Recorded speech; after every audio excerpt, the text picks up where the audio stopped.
Welcome back. Today's project is Rye IPA. I'm Matt from Jaggers Brewing Co. Currently host Jaggers Brewing Co. Just recently launched the podcast to Jaggers Brewing Co. So be sure to check that out. We also have introduced a new channel called Fermentors. Be sure to check that out too. So today's subject, Rye IPA. For those that know, I'm not the biggest fan of IPAs normally. If I drink one, it's kind of got to be the New England style hazy type IPAs or juicy IPA. Kind of hate that West Coast burn that you get. So I was like, where should I start with IPAs? Sorry, I keep trying to show this one. There's a bunch of condensation on this glass because the beer's cold, inside's cold, outside is way hot this time of year. Pretty humid. So I was like, where do I start with IPAs to get a little bit better appreciation? So scrolling down the BJCP style guidelines, I found that there were people entering Rye IPAs. Being part of the Master Homebrew program, I wanted to submit some kind of IPA, get some kind of feedback, gain that appreciation towards IPAs. And I am a lover of rye. I cannot even tell you how much that I love rye. I love rye whiskey. I brew a Rogan beer quite often, and I just love throwing rye into beer. So I said, why not this? So I brewed this thing up. About a week before it was time to keg it, I actually had my first Rye IPA, and it was another homebrew, and that thing was amazing. So I was like, where do I start? So I went to Matthew Harold's Mean Brews channel, and I looked there. You know, he's got a ton of recipes. Most of them look pretty good, and this is one of a few recipes since I've started writing my own a few years ago that I brewed of someone else's. So I said this has got to be at least a good starting point, right, for an IPA, Rye IPA. Sorry, mosquitoes and all that are freaking ridiculous this time of year. But so here it is. I know that, like I said, it's kind of hard to see it. It's getting a little bit better with as far as clarity goes.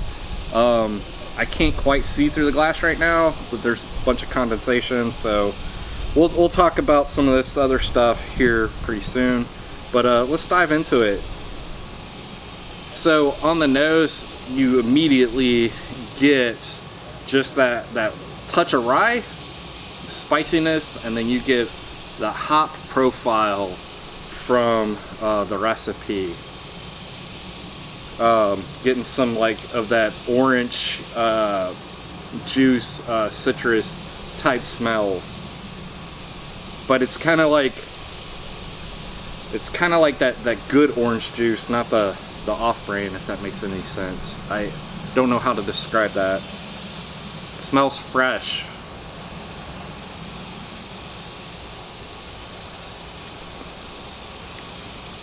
So with the mouthfeel, feels like it's got a pretty decent right down the middle mouthfeel with it. And I'll talk about the kind of carbonation with this that I ran into here in just a moment.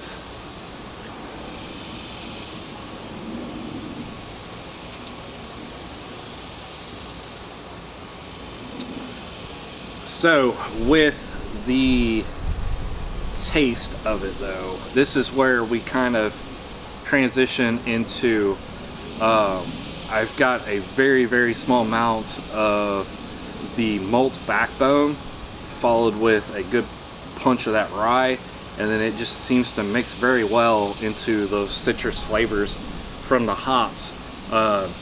Again, I think we're talking about like orange as far as the citrus goes. No like lemon, no lime, or anything like that. I wouldn't quite say grapefruit area, but maybe kind of starting to transition from the orange side to the grapefruit side. So I'm still picking up, and when I brewed this, I brought over his recipe into BEERSMITH. I did the best I can with the water profile. I had to make some adjustments, so we used RO water, and I didn't write down what water profile I used, but it'll be in the cards and in the recipe that I put in the description. So I changed the water profile to mimic a little bit of what he had listed there. It wasn't exact, but it was the best choice as far as all his ion counts had. They were just a little bit off. I thought that they were close enough. As far as like what it did to the beer, I still feel like this is definitely that hop forward beer that an IPA should be. But I'm not a chemist, and when we start talking about the carbonates and all that, I get a little bit lost. I probably really should sit down and read the book about water and all that. I haven't yet, just because I've kind of been focused on kind of getting some of brewing done, you know, for several things, and just kind of pick up things as I go along. BREWSMITH kind of makes it easier with the water profiles, just picking like, hey, you know, I want it to be yellow and I want it to be dry, I want it to be balanced, or whatever the case may be. That's normally what I choose. It was a hint given to me a while back ago, and it's just something that I've been following because I feel like some water adjustment is better than none, right? So, and I'll link his video in the description here to follow along with. But basically 73.1% pale malt 2-row.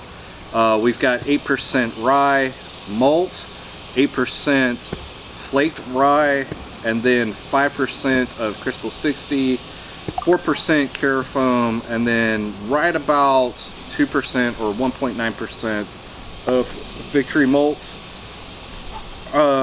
Let's see here. We mashed in at 159.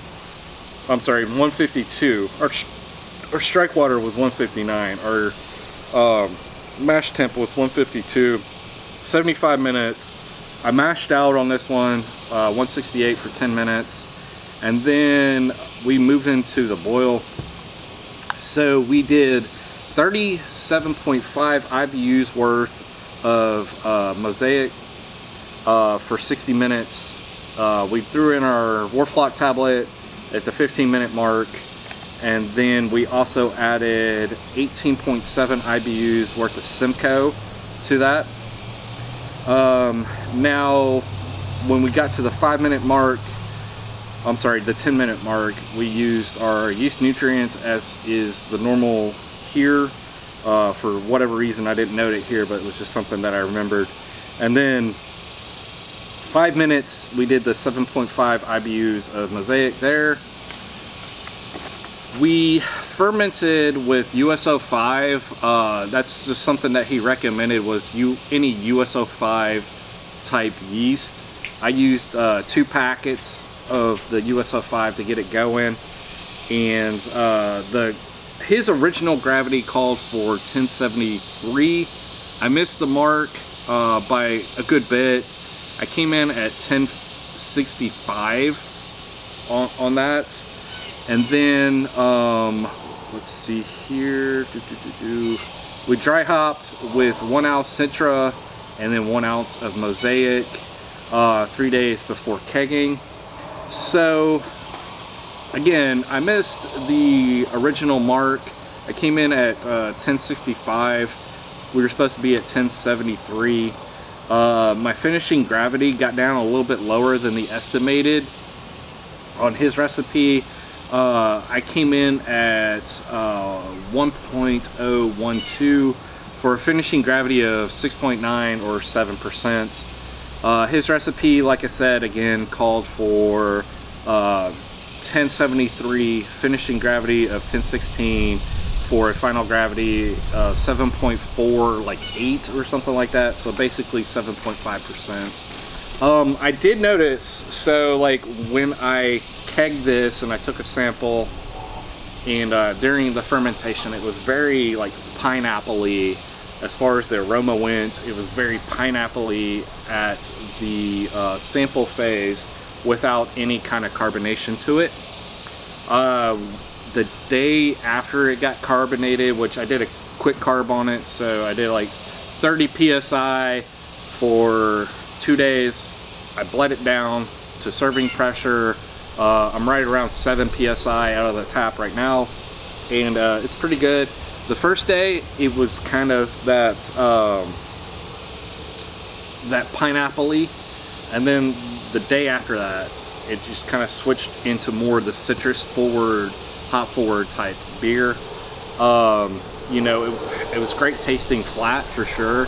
I could drink it as is, but it tasted thin. So I think the carbonation, which this carbonation is a little bit higher than it seems like on most of my beers, that it's kind of helped give it a little bit better of a thicker mouthfeel. I'm sure it's probably kind of like zinged the hop profile a little bit and shifted that. So I think it kind of made up a little bit as far as the difference goes of what he suggests for a recipe and what I ended up with. I can tell you right now, like I would brew this again. I don't know what exactly happened as far as my missed gravity. I'm sure I probably zoned out a little bit during the mash or something like that. I wasn't paying good enough attention to the mash temperature. I've obviously lost some kind of conversion or efficiency one way or the other. I used rice hulls during it, given that much rye in it. But I really like this beer. This one here, I just kind of keep going back to the tap for, and I'm finding it more and more interesting every time I turn around. So I think as far as a good like appreciation towards IPA beer, I think I'm there, man. I can dig it. The Rye IPA that I had, that was a homebrew before this one, we had at Lunar Rendezvous, which is the Bay Area Masternauts homebrew competition, and that thing was right along the line of this one.